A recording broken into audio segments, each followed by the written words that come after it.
We were a world on its knees. The skies, once proud and blue, hung heavy with ash. Rivers had turned sour, the soil brittle, stripped of life. Nations didn't collapse with fire or fury. They faded, like breath on glass. We drained everything. Every root, every mineral vein, every last ounce of the Earth's patience.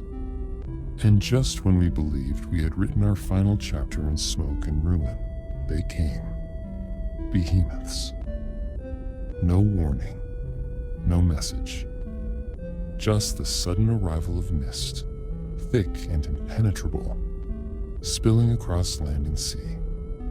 And from it they emerged, massive, silent, unfathomable, as if the earth itself had exhaled ancient gods long buried in time. They moved slowly, with the weight of forgotten ages, each step a tremor that whispered through the earth, subtle but inescapable.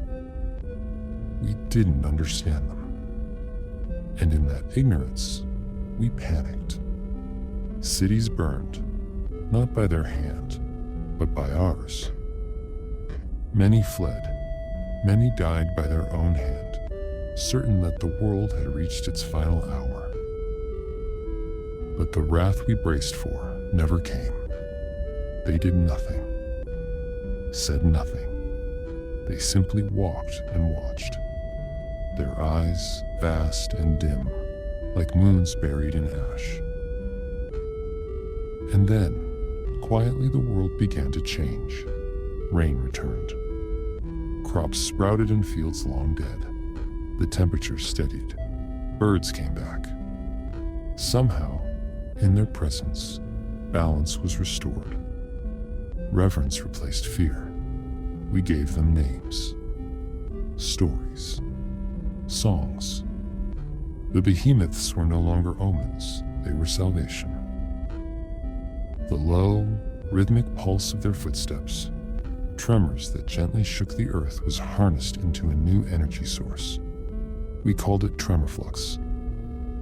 It powered our cities, reignited hope, and lifted us from ruin. But it was never enough.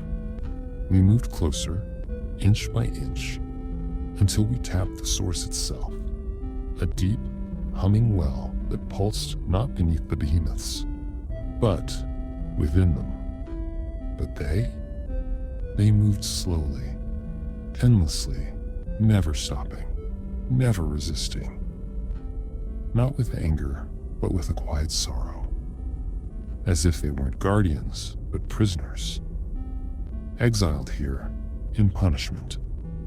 So we built deeper, drilled wider, and drained everything. And from their silence, we forged a new era. First cities, then colonies. A golden age, lit by the suffering they never spoke of. We were no longer dying. We were ascending. Until the morning, they disappeared. No explosion, no cry, just absence. But the fog, it returned, thicker than ever. The skies dulled, the crops withered, the power lines flickered. We sent ships, signals, pleas, but no answer came, only silence. And now we are left in the stillness, with a heavy truth that maybe this time no one is coming. We are alone, utterly and finally alone.